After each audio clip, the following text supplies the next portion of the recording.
Hi, everyone, from New York Magazine and the Vox Media Podcast Network. This is On with Kara Swisher, and I'm Kara Swisher. Today, we have an interview with Pete Buttigieg. Pete first burst onto the political scene in 2019 and became one of the most surprising storylines in the 2020 Democratic primary. No one could have predicted that the 38-year-old gay mayor of South Bend, Indiana, would make a credible run at the nomination, but Buttigieg won the Iowa caucuses. If the Iowa Democratic Party hadn't completely flubbed the counting, Pete would have been declared the winner on caucus night, and who knows how far that momentum could have taken him. Instead, as we all know, Joe Biden became president, and Pete is now the Secretary of Transportation and by far one of the more effective communicators in the Democratic Party. His ability to answer questions clearly and directly is almost unparalleled, but I think I can knock him off a few of his talking points, although I don't know, it might be a draw. I've interviewed Buttigieg several times, once when he was on the campaign trail running for president, and once in his capacity as transportation secretary. In this case, he's appearing in his personal capacity as a Harris surrogate, which means I can't ask him about SpaceX or Palestine, Ohio, but I can ask him about the Harris campaign strategy, playing J.D. Vance during Governor Walz's prep debate, his take on Democrats' tech policies, and his own personal ambitions, among other things. And today's expert question comes from Lincoln Project co-founder Rick Wilson. Let's get to it.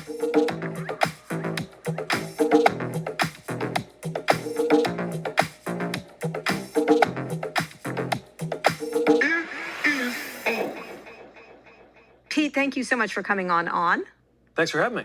So let's start with the state of the race. It's exceptionally close. Everyone's calling it coin toss, whatever metaphor you feel like using. Vice President Harris has executed her strategy incredibly well from the moment Biden announced he was stepping down. Talk about why it's been difficult to open a lead up from your point of view. Well, I think low ceilings and high floors is kind of the result of the polarized moment that we're in. It's fed by a dynamic where people have their own source of information, their own kind of reality. And you add to that the electoral map and the electoral college system, and it's just keeping this a close race. Now, lately there are dynamics that show that she's rising in the polls, but she'll be the first to remind all of us that there's a real underdog dynamic to this campaign. And I expect that's going to continue. It is a game of inches, and it will be all the way until the final bell rings. Well, talk about that game of inches, because several people have said high floor, low ceiling to me recently. Talk about what that means and what inches means. Well, it's just hard to see either candidate getting less than something like 46% of the vote. And it's hard to see either one of them going much above 50. Now, of course, all you need is 50. You don't even need 50, right? I think if I remember right, it was 46% of the popular vote that Donald Trump got the time he won, never mind the time he lost. And again, I think a lot of this is fed by the fact that this isn't just people thinking over which way they're going to vote this year compared to last year. There's like a whole affect, like a whole kind of tribal setup, right? That a lot of people have a sense of belonging to this or that campaign. And yet, people move. People can move, obviously, because he won in 2016 and lost in 2020. And because a lot of people aren't actually deciding how to vote, they're deciding whether to vote. And that's one of many things that I think has shifted in our favor since Kamala Harris became our candidate. Right. Well, he barely lost by less than 50,000 votes. The whole race could come down to 3 states, as everybody knows by now. Pennsylvania, Georgia, and North Carolina seem to be the focus right now. There are other ways and various configurations of the puzzle, essentially. But Mark Robinson, the lieutenant governor who is running for governor in North Carolina, is not doing Trump any favors. Talk about the dynamics here in these states. Look, one thing I've always believed is there's no such thing as a permanently red state. And that also means there's no such thing as a permanently blue state, right? These alignments, they feel very entrenched in the moment. But in just like 1 or 2 elections, things can really shift. I don't think most Democrats thought of Georgia as really being on the map until it very suddenly was. First with Stacey Abrams coming close, and then with the victories that we had. 2 Democratic senators. Yeah, right. Which, I mean, think about just how much our history, like the course of the country in the last few years, is different. because of those two close Senate seats and how they went in 2020. North Carolina's interesting because it also has a lot of those same patterns as Georgia. By the way, I remember when North Carolina and Indiana both went for Obama in 2008. Indiana's more of a reach, but it again shows you can't just write off a state. Part of what's interesting is, this poll showing that she may be within 4 points of Trump in Iowa. Doesn't mean Iowa's become a purple state, but it does show you that even with things feeling dug in, things can move. The New York Times Siena poll, the one that everyone is focusing on, is Pennsylvania, and they show her beating him right now, the recent one in the Keystone State, which is where I was born, and my family lives. But what is the strategy for each of these three states, and what's different? How do you look at it? Well, look, obviously there are specific things that come up in specific states, but I think it's really important to have an overall and cohesive message, and I think she does. So in the same way, when I was mayor, I always used to say, never say something at the union breakfast that you would be embarrassed to have repeated when you get to the chamber lunch. Like, be who you are in front of different audiences in different geographies. And, whether you live in Georgia or in Pennsylvania or in North Carolina, chances are you are pissed off that Donald Trump took away the right to choose. Chances are you are skeptical of the Trump plan to cut taxes for the rich. Chances are the more you hear about Project 2025, the less you like it. And this, by the way, is something I think is especially important and interesting because sometimes people like me, and I'll be the first to admit that I can be a policy nerd, but people like me are told, you're being way too academic about this. Elections aren't about policy.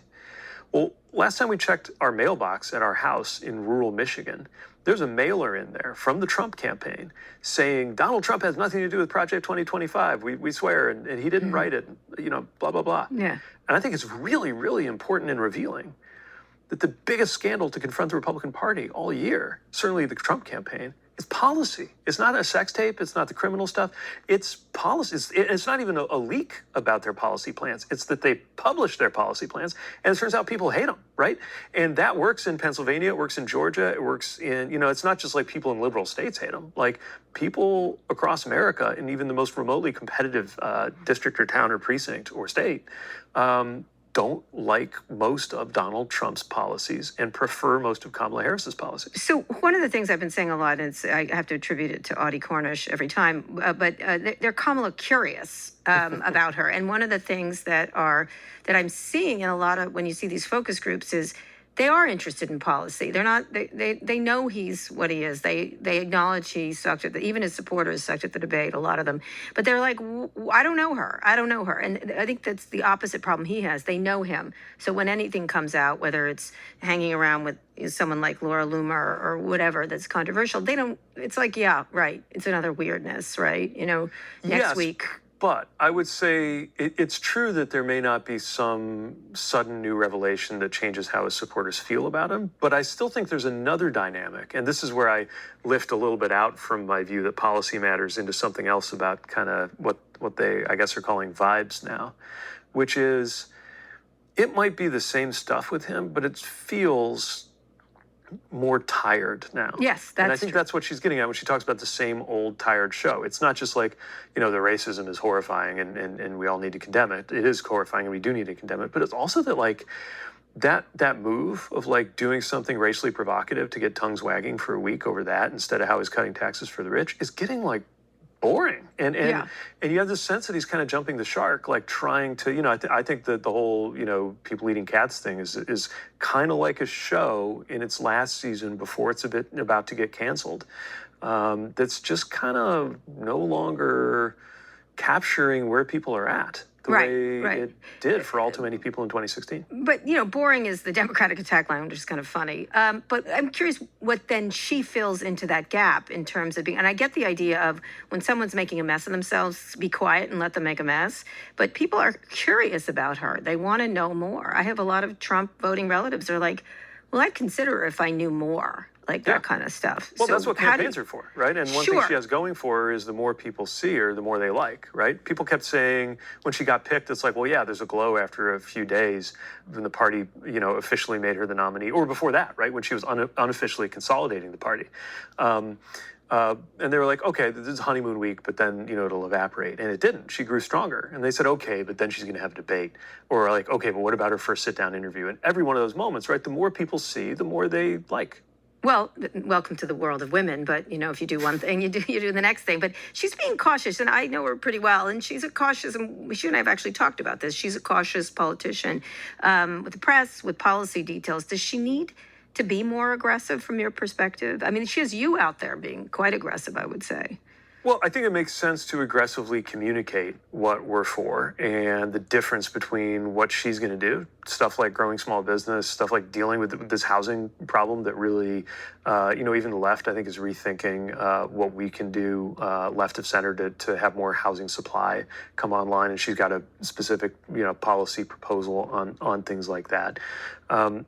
And yeah, I think the whole campaign, whether it's her, whether it's Tim Walz, whether it's surrogates, people like me going out there, or whether it's the organizers knocking on doors, should continue to aggressively communicate both what she's out to do, which people are generally on board with, protecting a right to choose, making sure the wealthy pay their fair share, doing these things like expanding housing and small business, making it easier to raise a family, her proposals on paid family leave, child tax credit, versus, the other side, which you can take one of two ways. You can look at what they're planning, Project 2025, and those unpopular policies, or you can just look at what they did, right? Where he came in, all kinds of promises, and we have the results, right? Which the other thing I think we need to more aggressively communicate is the results. I get that, but I need you to answer the question. Like, does she need to even be more so? Because obviously, again, people know him and don't know her.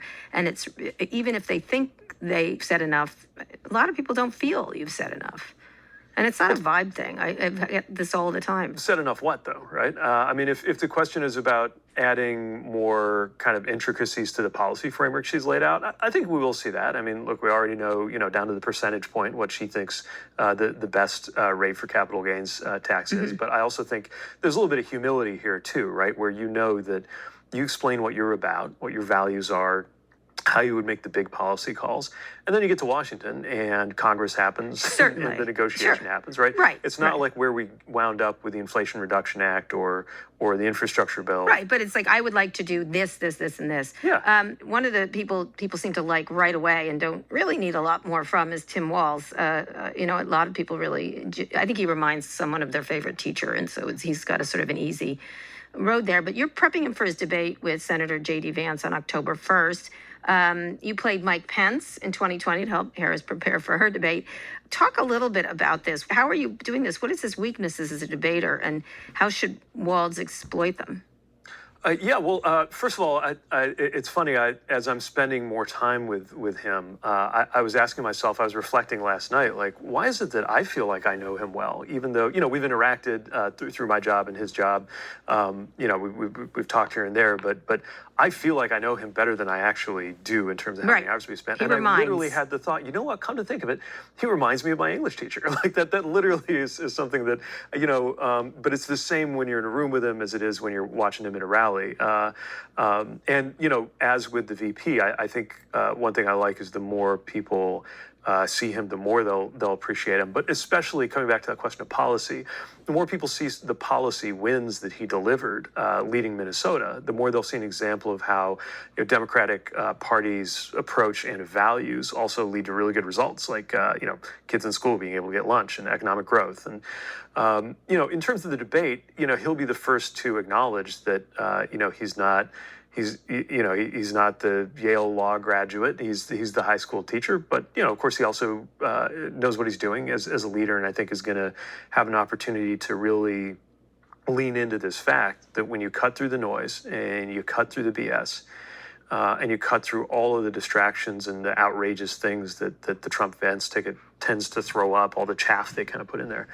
When you come down to like what we should do as a country about our big problems, people tend to agree with us. And I think his kind of straightforward way is going to help get that across. Okay, so what's the strategy with Vance? How are you playing him? You obviously didn't grow a shaggy beard or anything like that, but how are you going to play him? If the day job were permit, maybe I'd stop shaving just to get into it. Yeah, but look, I don't want to get too much in the process. It's important to understand how the other side's going to come at you. And what we see from the campaign is that their strategy involves a lot of distraction and a lot of outrage. And, who knows what it'll be by next week, because it's something new every day. But the very point is to get Americans, commentators, journalists, voters, talking and thinking about anything but the difference in plans and visions between the two campaigns. Because if you get down to the plans and visions on, choice or marriage or whatever, like, most Americans are with us and against them. So it'll be all about trying to change the subject and the discipline. By the way, this is part of why I think debate-wise she did so well against Trump, is he did all of these things, or tried to do all of these things. Right. Any one of which we could have spent all day talking about. And it's really tempting to. It's really tempting that, like, he thinks there's some guy named Abdul who runs the Taliban, and, whatever, many crazy, and obviously the dogs and cats or geese or whatever.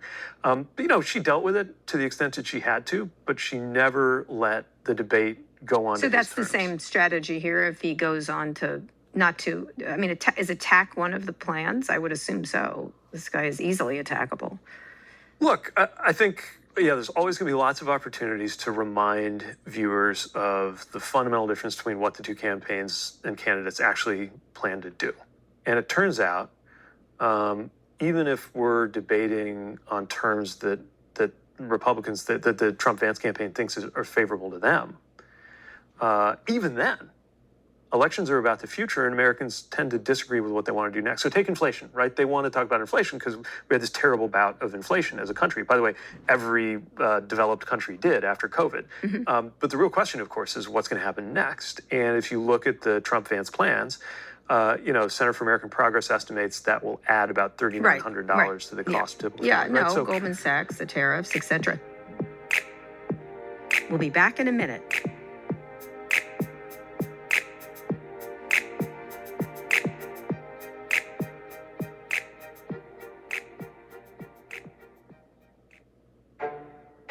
Support for this show comes from the new season of Crucible Moments, a podcast from Sequoia Capital.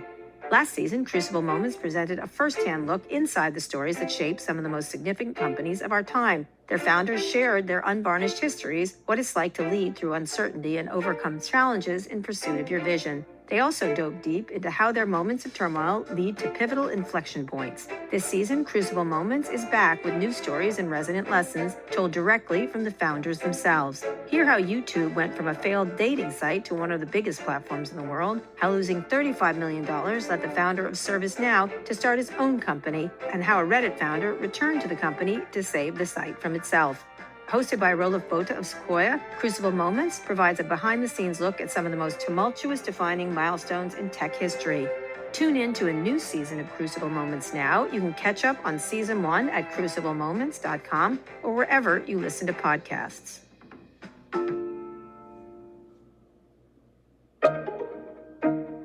Support for the show comes from Into the Mix, a Ben & Jerry's podcast about joy and justice produced with Vox Creative. Former President Donald Trump has made voter fraud a key talking point in his 2024 presidential campaign, despite having no evidence of widespread fraud. Historically, claims like this can have a tangible impact on ordinary voters. In a new 3-part series, host Ashley C. Ford talks to Olivia Coley-Pearson, a civil servant in Douglas, Georgia, who was approached by a first-time voter who had questions about how the voting machines worked, and so she showed them. Because of this, she was arrested for voter fraud 4 years later.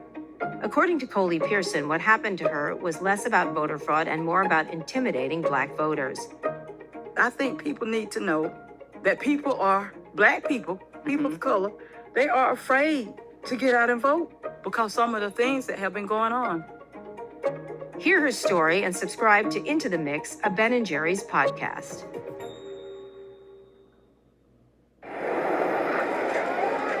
Vox Creative. This is advertiser content from Zelle. The recruiter said all I needed to do was send $500 to cover mandatory safety training, and the job was mine. In a world where financial crimes are more and more sophisticated, there's a team that's got your back. Yeehaw! Come in, Safe Squad. We got a 10-3. Copy that, dispatch. We're on it. Hop in, Skip. We got a phony recruiter. Safe Squad. The crime drama everyone is talking about. I know it's only my first day, but that sounds like a pretty cut and dry job scam. Strap in, rookie. These days, criminals can even make it look like it's your bank calling. But that's where we come in. My what?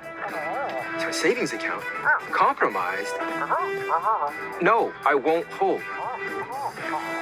No, I didn't authorize a $12,000 withdrawal. That's my life savings. Why don't you come with me? I'll show you how to report to the FTC. What payment platform did you use? Let's contact them too. Don't miss the TV event of the season, Safe Squad. Hey, Ace. Yeah, kid. You're right. That was one hell of a first day. Learn how you can spot the signs of a scam so you don't have to call the Safe Squad by visiting www.vox.com/SafeSquadHQ. Remember, never send money online to people you don't already know and trust. Trump has an emotional bond with tens of millions of Americans, very durable cult of personality, more than I think people realize. And they are both selling, and Vance in particular seems to be the agent for this, darkness when Americans want joy, which is something you talked about at the DNC. But obviously a significant portion of Americans are okay with darkness. Some may prefer it. How do you, to use an old metaphor, how do you bring them to the light? Well, I think show versus tell, right? Some of it is just literally presenting a campaign that if you watch, especially if Oprah's there, but not only that, if you just watch our campaign, if you watch Tim Walz, if you watch Kamala Harris, you feel like you're watching something that it would be nice to be part of, that you would like to be part of that, and that you would belong. And, I think you're not wrong, like in a way that, of course, I consider to be misleading and twisted, but still, in a way, Trump created that in 2016. He created this sense of this thing that he wanted a lot of people to get on board with, if only because they were so pissed at everything that they felt like every institution needed to be burned down, right? Yeah, it had a Reagan quality with more anger. Morning in America. Well, make America great again. Again. It was American carnage, right? Right. Well, then the speech, that's correct. And then it was only I can fix it. But there was this thing, right? There was this idea that maybe there was this kind of dark fun to being part of that campaign, which was in many ways kind of a response to the conflicted mood of America in the middle of the last decade, which is when he won. Now we're in the middle of this decade. And the feel in the middle of this decade is not like everything's great, everything's fine. It's more like we as a country have been through some shit, right? A pandemic that killed 1 million Americans, all the economic upheaval that followed, lots of things happening in the world. The spectacle of a former American president being convicted of a crime. And yet, we're also dealing with it. We're dealing with, we pulled through the pandemic. We got our economy not just alive, but defied the basically 100% prediction that we'd have a recession, with very much the opposite of a recession. We're adding jobs. We've gotten prices back on a trajectory. Pulled inflation down to normal. I understand. No, by any and it just feels. I think he's misaligned with the moment right now. Right, except that even though the U.S. is far outpacing every other developed nation completely, and China, forget it, is a hot mess, there's also a whole generation of people I know well, as you know, tech dude bro influencers. Their king is Elon Musk. They love Trump, crypto bros, YouTubers, podcasters, comedians, MMA fighters, reggaeton stars, and they're probably voting for Trump. There is a shift of young men towards Trumpism. How do you look at that? How do you see what is happening there? And they seem still quite excited about it, although Joe Rogan seems to be wavering all over the place now, which will be an interesting situation. So, one thing I think has been really important to try to come to terms with is this scrambling that's happened in Silicon Valley, where a lot of these guys, and as far as I can tell, all of them are guys, yes, they are. One might have thought were Democrats, 1 or 2 cycles ago, are suddenly kind of all over the place on this. And some of them I just want to grab them by the shoulders and shake them wait a minute, you think of yourself as libertarian, and you're aligning with the politics of somebody who wants total control. It's like the opposite of libertarian. Sure. Not to mention against the right to choose, which, like, even as a dude, you Well, should not care control about. of them. Yeah. Not control of them. They don't mind control of other people. But even yeah, I mean, leaving aside bodily control of women, there, you know, if one is going to leave that aside, then Yeah. then there's still like the political. Because they're and well known for helping women. They're super well known for that. So I'm just, No, I mean, I do think that pattern is obviously it's hard to miss. But also, like, you know, some of them are gay and they want to like suddenly make excuses for, you know, these politicians who are still officially anti-marriage equality, to say nothing how they treat the rest of the LGBTQ community. You know, some folks who are Jewish who I guess have no problem with a guy who's, you know, hanging out with Holocaust deniers and inviting them to dinner. I mean, J.D. Vance literally, right, going on Tucker Carlson right after he platforms a Holocaust denier. So what is going on with these contradictions? Now, one thing I think is really basic, really old-fashioned politics, which is a lot of these guys are wealthy. And there's a sense that if you're wealthy, you do better under Republicans. But I think some of the more sober voices in Silicon Valley have for example, Reid Hoffman has pointed out that, you know, when you don't have rule of law, when you don't have like stable and responsible leadership in institutions, that's really bad for business. That's really bad for tech. That's really bad for Silicon Valley. And I think that's true. well, Mark Cuban has done the same. But one of the things, you know, but their leader is the richest man in the world right now, Elon Musk. And you and I discussed him, and I know you can't talk about your role as a Secretary of Transportation, but one of the things he was mad about was not being invited to that White House event. How do you look at that, you know, exemplified by him, not him in particular, but exemplified by him, how to turn those voters back? Because he's he's got money, he's got means, he's got a platform, and he's doing his level best to get Trump elected. I see why, because he's in a lot of trouble if Trump doesn't get elected, I think. Yeah, and again, as you acknowledge, I can't get into my day job here, but Right. What I will say is it's not that unusual. Matter of fact, it's true most of the time through history that the richest guy in the world is not going to be aligned with a party that believes in making sure the rich pay their fair share, in making sure there's adequate regulation of businesses so they don't go too far and hurt people, and in making sure that that we have a kind of more responsible way forward. And by the way, you know, we're a pretty pro-union party, right?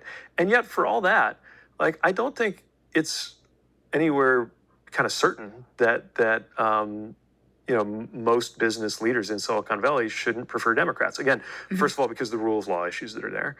Secondly, because we're a little bit more attuned, you know, as the ones who believe in science and don't call climate change a hoax and don't constantly put ourselves in a state of warfare against the academy.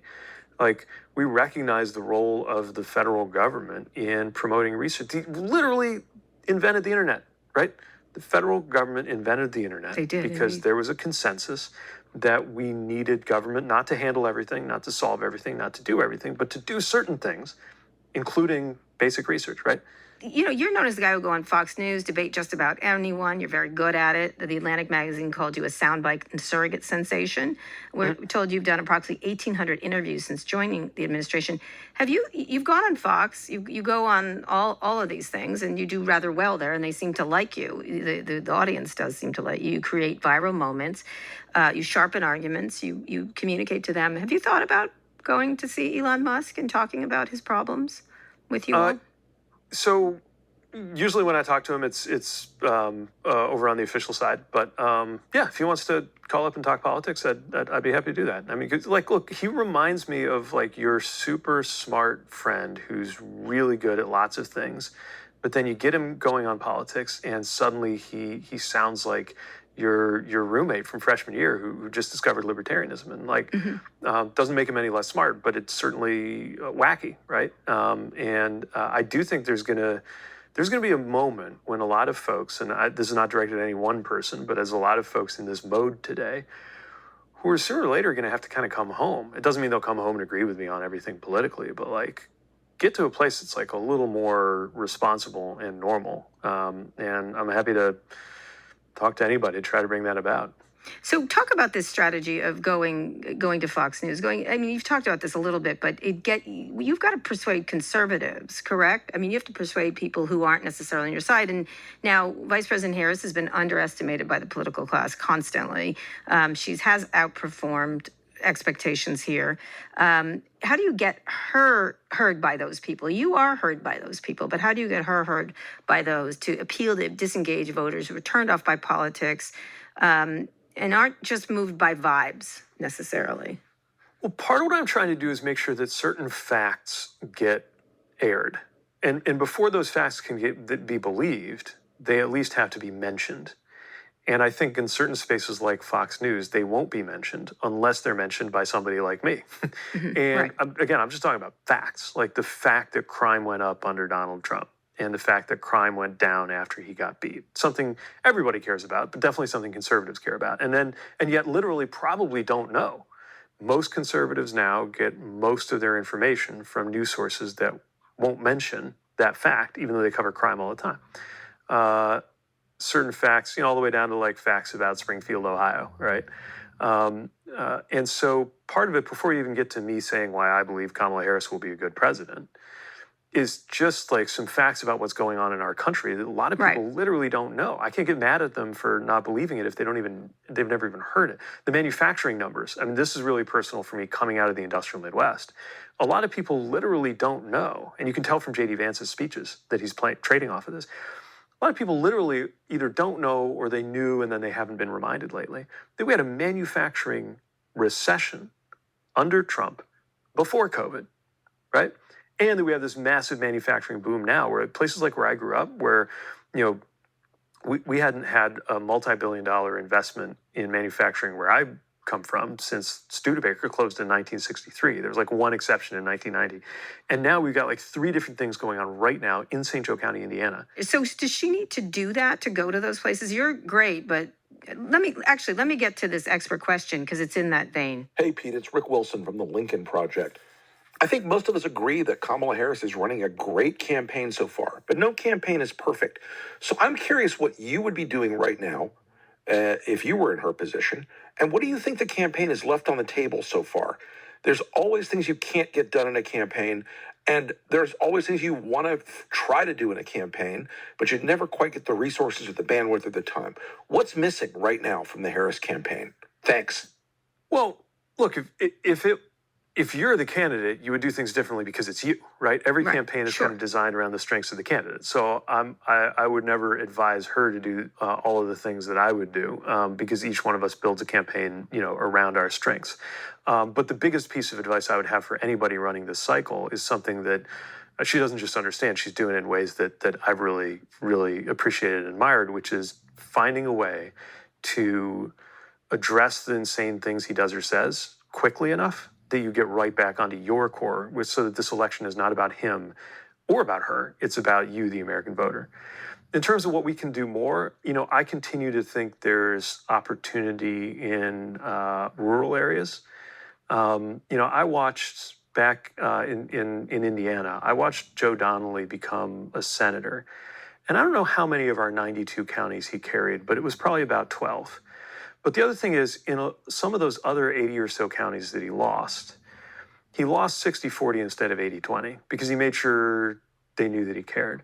I think we have some more opportunities to do that, and I'm excited to see the campaign find ways to do that. It's tough with principal travel. You got to multiply. You got to have surrogates out there.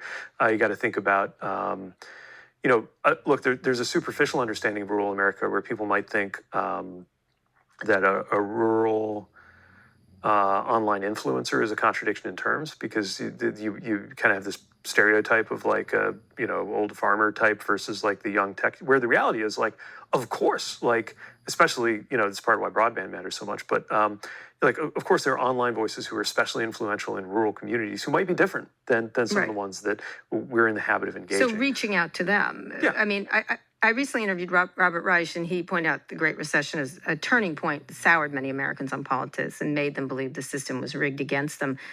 You worked as a management consultant at McKinsey then, and fairly or not, to some voters, you represent the corporate wing of the Democratic Party. So how do you reach those voters who may or may not be gettable? I think it's about what we're actually going to do. I saw the good, the bad, and the ugly of corporate America during the couple years that I spent working in the private sector. And, the reality is that people are not wrong to think that a lot of times, especially in rural areas or parts of the country like where I come from, they've been screwed over by the way that Washington has been way too responsive to those corporate interests.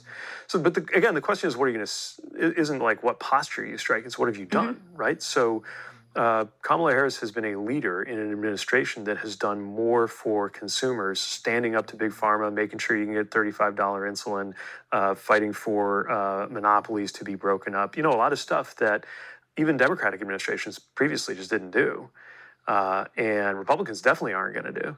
And again, some of this is back to basics, right? Like Donald Trump's there's lots of bluster, but the core of his economic vision is tax cuts for the rich and undoing regulations that affect how corporations can behave. Or putting on regulations. The 6 largest companies in the world by market cap are tech companies. The richest people in the world come from tech industry, including Elon Musk.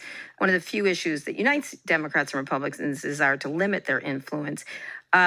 Is that an area that you all can focus in on at all? If you had to pick one area, you just talked about manufacturing base, but is this an area? Because I would love to talk to Vice President Harris. I have an idea of what she thinks about this, but is that an important thing? There hasn't been much discussion of the enormous wealth in this country. Amy Klobuchar has been trying to pass an antitrust bill, and it hasn't happened. Is that an area of possible interest to people, or is it just not enough time? I think people are interested to hear, what her administration will do in order to make sure that it works for people, right? So again, part of it's like really basic stuff, like a fair tax code. We're not attacking people, we're not going after them, but like everybody's got to pay a fair share, right? That's kind of a basic thing with recalibrating the tax code. I think when we think tech, a lot of times we're thinking jobs, right? And like, how do you take these developments that have happened, machine learning, and everything from the implications of machine learning for, trained, skilled jobs in the cities that are going to shift, to the implications of machine learning for, again, St. Joe County, Indiana, where I grew up, where there's an Amazon facility going in that's $11 billion, which is about 11 times the biggest investment we've had in that county in my lifetime up until then. So there's tech as jobs, and I think as somebody who was a senator of where Silicon Valley is part of her constituency, understands that better than most. And then there's tech and democracy, and we continue to be a campaign that's focused on democracy precisely because we think democracy should not be a partisan issue. And I guess where we need to get to is a framework, and I'm not saying sitting here in the next 2 minutes I can articulate all the solutions, but a framework where we are defending free speech and defending the principle that no one person or one company should have such power that they can manipulate conversations to their economic and political advantage, which again is a new problem, but it's also a very old problem. I mean, you look at the Hearsts and the newspaper barons 130 years ago. Yeah, no, nothing is new. It's just what we do. We did something about them back when. Now we don't do anything about them. We'll be back in a minute.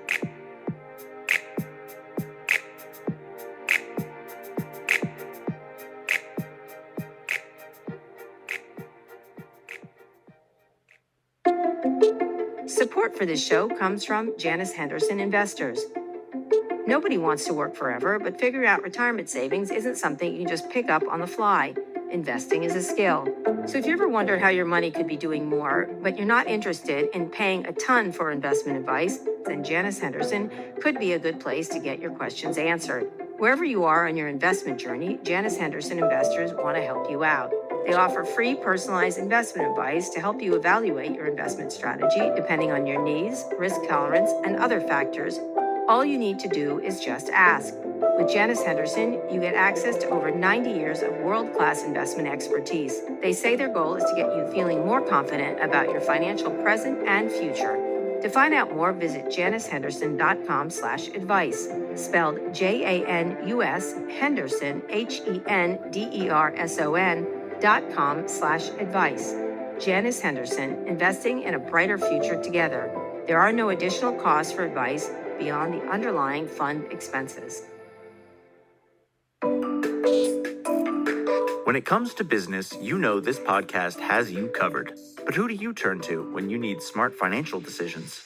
If your answer is our sponsor, NerdWallet, then you're absolutely right. And if it's not, allow us to change your mind.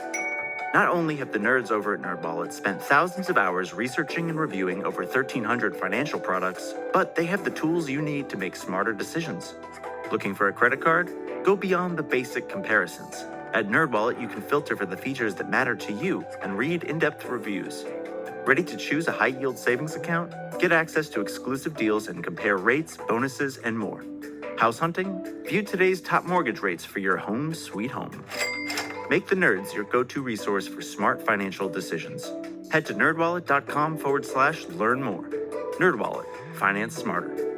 NerdWallet Compare Incorporated. NMLS 1617539. Support for this show comes from Mercury. It's time banking did more than hold your money. Now it can. With Mercury, you can pay bills in seconds, close the books faster, and even send invoices. Not only does Mercury do away with the patchwork of tools, it eliminates guesswork, giving you complete and accurate visibility into your business finances, all from one account. Apply in minutes at mercury.com. I know you've got to go, so I just have one more question for you. You ran for president as a 38-year-old mayor of a college town. You did very well. I don't know if you noticed, but you did. Obviously, you're too smart to sit here and tell us about your presidential ambitions. But I'm just wondering, what's next for you after this? Do you want to stay in the administration? Do you want to do something else, run for senator? How do you look at post-election if Trump wins and post-election if Kamala Harris wins? Well, I don't know. I mean, that's the honest answer, even if it's also the answer I'm supposed to give. I love my job. It's also not a job that you can do forever. She'll have decisions to make about how her administration ought to look and ought to work. I love public service, but I also love being a dad, and I love lots of things that are kind of hard to do right while in public service. And, one thing I do know, and obviously when you run for president, you reveal yourself to have ambition and to be interested in public service. But it's not the only thing that brings meaning in my life. I will figure out a way to make myself useful. But I also know that everything I've done in politics or public service would have come as a surprise to me, like a year and a half before I was doing it. So even more than usual, I think this is a time to be really open and to know that, like, the most important thing politically is to make sure there's a good outcome in November. And the last thing I'd like to ask you very quickly about your kids. There's been so much about parenting and sort of cosplaying by the Republicans. It's offensive to me as a parent of 4 kids. I'm sure it's offensive to you, not treating you as though you have children for some reason, which is bizarre because I know you do. How do you think of that, the parenting thing? How do you think of yourself and a father going forward with your children? It's a very easy question, but it's difficult, I think, in a lot of ways. Yeah, I mean, I think every parent would say it changes everything, right? Mm-hmm. And one of the first things that happens to a lot of new parents, at least it happened to Chasten and me with our kids, is there's a side of your brain that imagines that you'll eventually have your life go back to the way it was once they're sleeping through the night, or once they're in daycare or school, or once they're potty trained, or once you find a consistent babysitter or whatever. And it turns out that's not how it works. And a big part of parenting is understanding that your life will not go back to the old life, and that's okay, right? Mm-hmm. Better than okay. It's better than before, but it is different. The other thing you learn is that it's not about you, right? There's that. Brandi Carlile has that lyric. The first things that she took from me were selfishness and sleep, and the sleep somewhat comes back, although we're going through some new, ups and downs there. Chasten in particular, as the twins get into their early 3s stage and can get out of bed at any time and come wake you up. But the more important thing, of course, is the selfishness. Like all these reminders that it's not about you. And what hurts to watch somebody like JD and a lot of these politicians talk about parenting is they're so close to something that we could all find pretty unifying. This marvel that is parenting and this question of like, how do we make it easier to be a parent on everything from affordability to stuff like parental leave, which is, as you know, I care a lot about. But it should be something unifying. And weirdly, he's managed to take one of the most humbling, human, unifying things in the world, which is the way we relate to those we love most, family, parenting, and somehow turn it into a wedge or a cudgel or a way to attack people. He doesn't say, like, I really think we got to do these things because these are my family values. He says, if you don't agree with me, you're anti-child. That's what he says. It's just like, are you like, I don't care how wrong I think you are. I would never say you were anti-child. Look, who says that, you know? And it's too bad, because I really think on the other side of this, there is a chance in the name of our identities, not as Democrats or Republicans or politicians or whatever, but like as parents, for those of us who are parents, and as people, for those of us, which is all of us who have people in our families that we love, to have that actually be where we find the source of humanity and dignity that's going to be our salvation, cutting through all the politics. All right. Well, we'll leave it at that. Thank you so much, Pete. Thanks.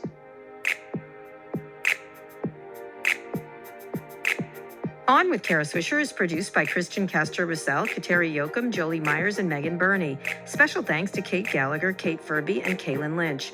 Our engineers are Rick Kwan, Fernando Arruda, and Aaliyah Jackson, and our theme music is by Trackademics. If you're already following the show, you're the really smart friend, full stop. If not, you're that annoying freshman roommate who just discovered Ayn Rand. Go wherever you listen to podcasts, search for On with Kara Swisher, and hit follow. Thanks for listening to On with Kara Swisher from New York Magazine, the Vox Media Podcast Network, and us. We'll be back on Monday with more.